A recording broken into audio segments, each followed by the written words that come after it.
பரவாயில்ல இருக்குமல்ல. காலை வணக்கம். இது என்னன்னா, இந்த உறுப்பு தானம் உறுப்பு தானத்தை பற்றிய சட்டங்களை பற்றி சில அடிப்படை விஷயங்கள் தெரிஞ்சுக்கணும் நீங்கள் அப்படின்னு ஆசைப்படுறேன். நான் வழக்கறிஞராக இல்லாவிட்டாலும் பலருக்கு ஆலோசனை சொல்லக்கூடிய வாய்ப்புகள் உங்களுக்கு வரும். சட்டங்கள் என்ன சொல்லுதுன்னு நீங்கள் வக்கீலுக்கு படிச்சிருக்கீங்களே அப்படின்னு பல காரணங்களுக்காக உங்களை அணுகலாம்.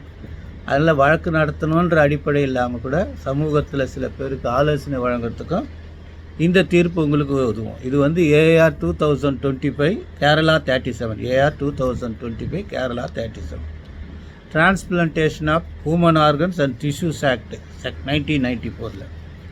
இதில் நிறைய விஷயங்கள் நீங்கள் வந்து வார்த்தைகளை வந்து புரிஞ்சு கொள்ள வேண்டும். நம்பர் 1 வந்து என்னென்னா, டோனர் கொடையாளி, உறுப்பு கொடையாளி, ரெசிபியன்ட்டு வாங்குறவர். இதில் வந்து அந்த கொடுக்குறவர் இருக்கார் பாருங்க, அவர் உறவினராக இருக்க வேண்டும். உறவினராக இருக்கிறாருன்னா செக்ஷன் 2ல் என்ன யாரெல்லாம் உறவினர்கள் அப்படின்னு கேட்டால், கணவன் மனைவி, ஸ்பௌஸ்னால் கணவன் மனைவி, மகன் மகள், அப்பா அம்மா, அண்ணன் தங்கச்சி, அதான் சகோதர சகோதரிகள், தாத்தா பாட்டி, பேரன் அண்டு பேத்தி, இவர்கள்லாம் வந்து நெருங்கிய உறவினர்களாக கருதும். அவங்களுக்கெல்லாம் வந்து நிறைய இது இல்லாமல் ஆட்டோமேட்டிக்காக அவங்களுக்கு அதை அளவு பண்ணிடலாம், ஒன்றும் பிரச்சனை கிடையாது. ஆனால் உறவினராக இல்லை, இந்த கேட்டகரிக்குள்ளே வராத ஆளாக இருந்தால் அவங்களுக்கு அந்த ஆத்தரைஸ்டு கமிட்டின்னு ஒரு அப்ரூவல் கிட்ட வாங்கி தான் அவங்களுக்கு வந்து அதை கொடுக்க முடியும். அவங்க என்னென்ன செய்யணுன்றது பேரா 10ல் தெளிவாக போட்டிருக்கு. இது வியாபார ரீதியாக இருக்காங்களா, அவங்களுக்குள்ள ஏற்கனவே புகைப்படங்கள் இருக்கா, ஒருத்தருக்கு ஒருத்தர் எந்த வகையில் சம்மந்தப்பட்டிருக்காங்க. ஏன்னா உறவினராக இல்லாமல் கூட நட்பு ரீதியாக இருக்கிறதுக்கு வாய்ப்பு இருக்குல்ல. அதனால் பல கைட்லைன்ஸ் கொடுத்துருக்காங்க. என்ன இப்போ வந்து என்னன்னா, கமர்ஷியல் டிரான்சாக்ஷன் இருக்கா பார்க்கணும், பணம் எதாவது கொடுத்துருக்காங்களா பார்க்கணும். இது மாதிரி ஏன் திடீர்னு இவர் வந்து டொனேட் பண்ணுறாருன்றதை பார்க்கணும். அவருடைய காரணம் என்ன, வேறு ஏதாவது ஆவணங்கள் கொடுத்தா அதை படிக்கணும். அதை முன்னாள் ஃபோட்டோகிராஃப் இருக்கணும். இடைத்தரகர்கள் இருக்கிறாங்களா பார்க்கணும். 2 பேருடைய பொருளாதாரத்தினுடைய வலிமையையும் கண்டுபிடிச்சி அவர் வந்து இந்த கொடுக்குறவர் வந்து என்ன போதைக்கு அடிமையானவராக இருக்கக்கூடாது.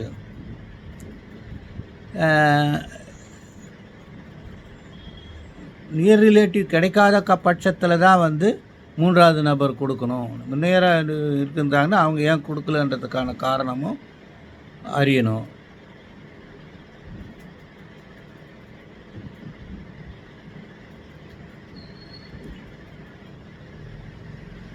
ஃபாரினராக இருந்தால் அதுக்காக ஒரு ஸ்டேட் லெவல் ஆத்தரைஸ் கமிட்டி இருக்குது, டிஸ்ட்ரிக்ட் லெவல் ஆத்தரைஸ் கமிட்டி இருக்குது. இது மாதிரி நிறைய விஷயங்கள் இருக்குது.